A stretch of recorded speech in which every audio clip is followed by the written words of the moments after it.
Bautismo de fuego por Frank Duff. Capítulo 17. Sangrando como un toro, parte 2. Sin embargo, como algunos de los temas no os serán conocidos, os los voy a dar resumidos.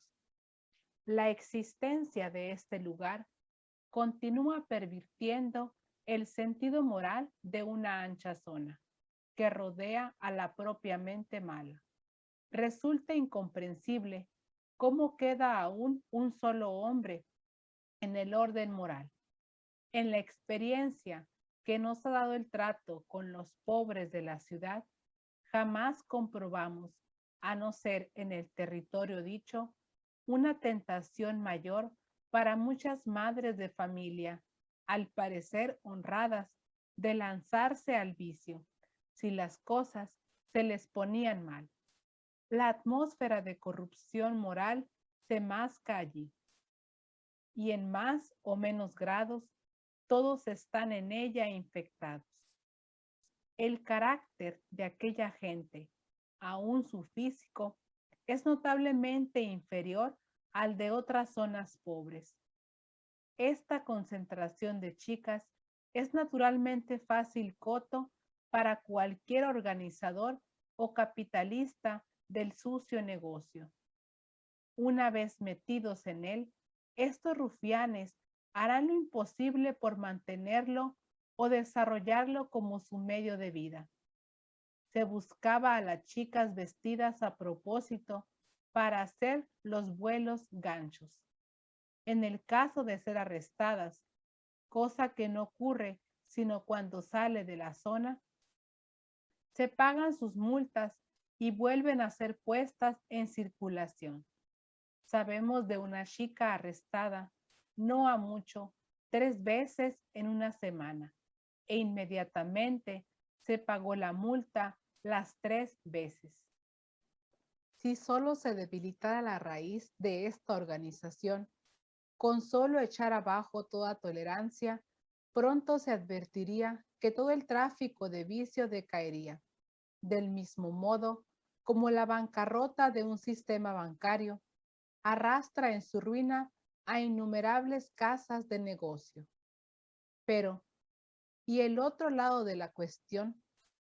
La destrucción de Bentley Place no vendría a significar que brotarían las casas por todas partes como los hongos, una en cada esquina, y en otro caso, los pisaverdes y sinvergüenzas no harían imposibles las vías públicas para las mujeres honradas.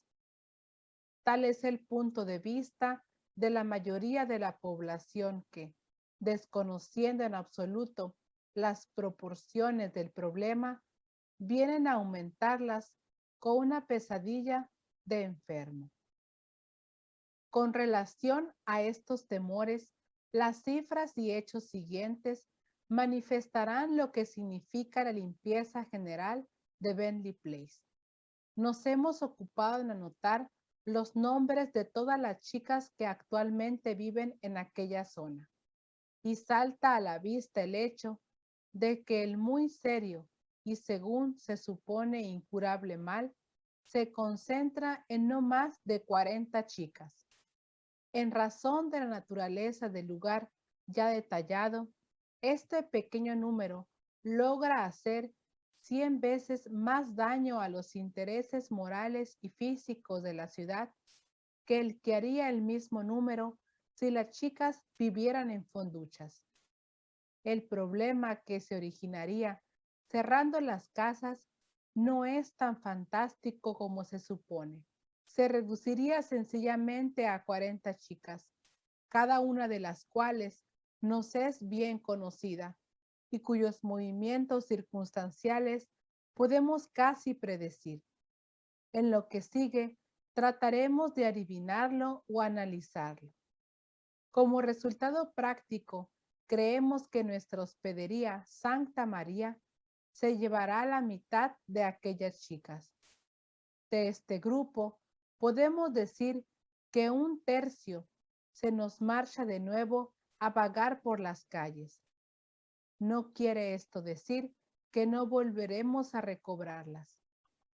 Como contrapartida de esta pérdida, mayor número entre las que no tenemos apuntadas como pesca, vendrá más tarde a Santa María. De la otra mitad, algunas irán a parar a las fonduchas para chicas del arroyo, donde ya estuvieron antes y donde no aumentarán en mucho la cifra actual. Otras irán a particulares casas de huéspedes, donde de ordinario no se les consentirá portarse mal. Y una o dos saldrán del país.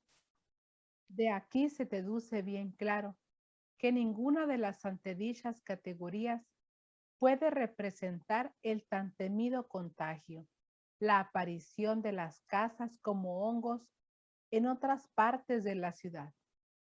Creemos que en los comienzos, 3 o 4 de las chicas pueden hallar ocasión en alguna de las ya existentes casas secretas o, para ponernos en lo peor, en alguna nueva que abra alguna de las arpías desahuciadas de Bentley Place.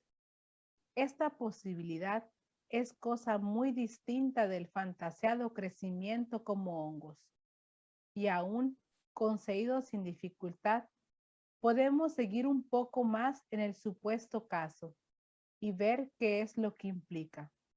En primer lugar, esa casa hará una fracción del daño que hará su número puesto en Bentley Place. Habrá de ser mantenida con mucho miramiento. Tales casas suprimidas de la zona tolerada caen ya bajo la férula de la policía que las vigilará y visitará sin contemplaciones. De ahí que debería ser ocultada su calidad aún a los vecinos más próximos, pues estos la denunciarían a la policía. De ahí que cuidarían de no hacer ruido. La tapadera estaría a presión. Por necesidad tendrá que haber bebidas, pero siempre serían racionadas, porque el desenfrenado y estimulado beber de Bentley Place acarrearía escenas capaces de llamar la atención de toda una calle. Conclusión. Llegada apresurada de los policías, cierre de la casa y unas buenas multas a todo bicho viviente. De hecho, la existencia de tal casa sería un secreto para todo el mundo, fuera de un reducido círculo de adictos, gente resuelta a satisfacer el vicio, que en todo caso lo lograrían. Tal casa sería desconocida al hombre ordinario y no le serviría de tentación. Además, el fin del continuo beber no sería ya el señuelo que la arrastrará al principal negocio y a complicar a este con la locura, el robo y otras cosas. En resumen, estamos convencidos de que el cierre del tráfico de Bentley Place, sin peligro y con muy poco esfuerzo, eliminará la influencia más corruptora del país y al paso quitaría a nuestra limpia ciudad la roña y el oprobio que sobre ella ha echado ese centro de corrupción. Limpia ciudad, sí, no peor que otra cualquiera, y sin género de duda, más moral que cualquiera otra del mundo. Tan cierto es esto como aquel centro de corrupción. Manifestar este hecho y callar el otro sería decir la verdad a medias. Siguen los nombres y advierto que, en el caso particular de algunas, a quienes anotábamos como probables huéspedes de fonduchas, hasta indicábamos la fonducha a donde irían. Este empeño de ser exactos lo basábamos en el hecho de que aquellas chicas ya antes habían vivido allí, y era razonable suponer que allí volverían. Desde luego que aquellos atrevidos cálculos nuestros podían tener sus fallos en el papel. ¿Cuándo fueron tan obedientes los cálculos? Pero había en cambio aciertos que compensaban los fallos, y aquel no era más que el primer obstáculo, como una cadena de montañas que domina y se extiende en perspectiva, sin contar que las ganancias a veces se tornan en pérdidas y estas en ganancias reales. Y en nuestro caso, el resultado viene a ser lo mismo, poco más o menos. Tal era la carta, ya tengo dicho, que no se envió. Si se hubiera enviado, ¿qué efecto habría producido? ¿Acaso ninguno? ¿Acaso un efecto contrario?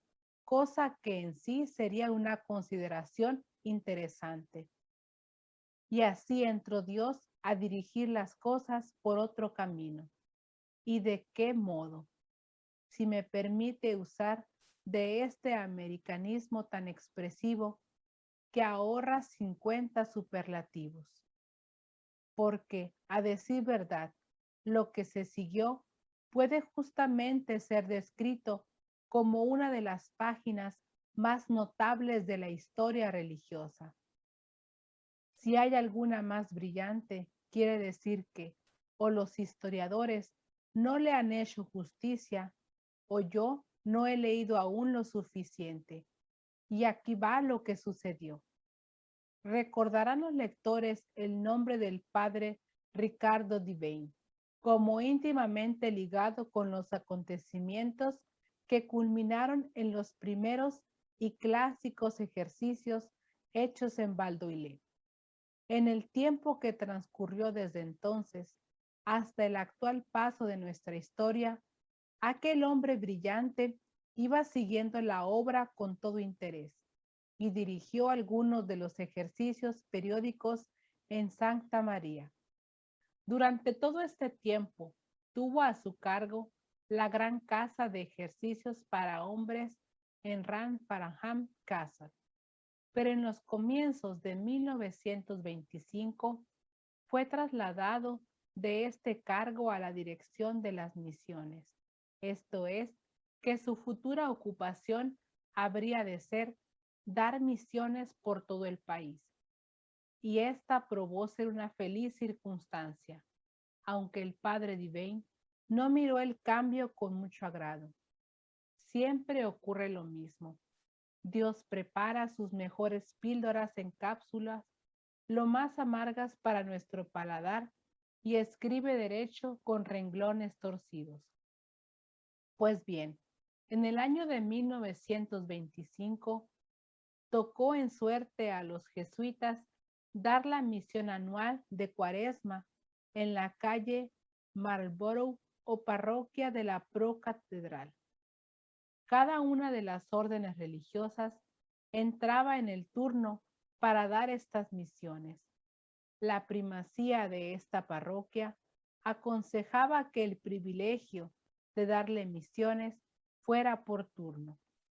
3 sacerdotes fueron designados para esta misión, que habría de durar 3 semanas y que comenzaría el domingo de Quincuagésima.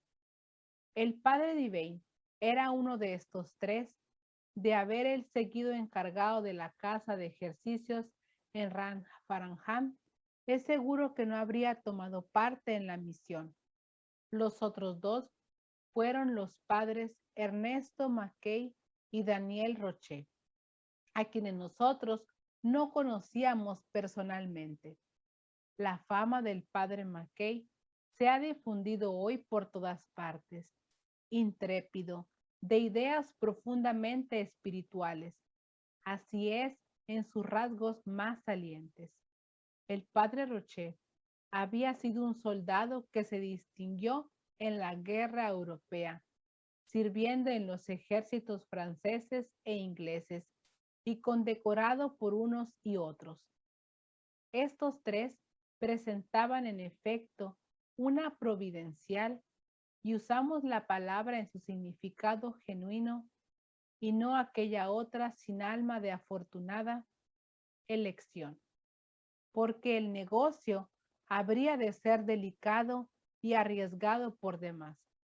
Pues nótese bien que Bendy Place caía dentro de la parroquia, aunque apenas pueda decirse que le perteneciera.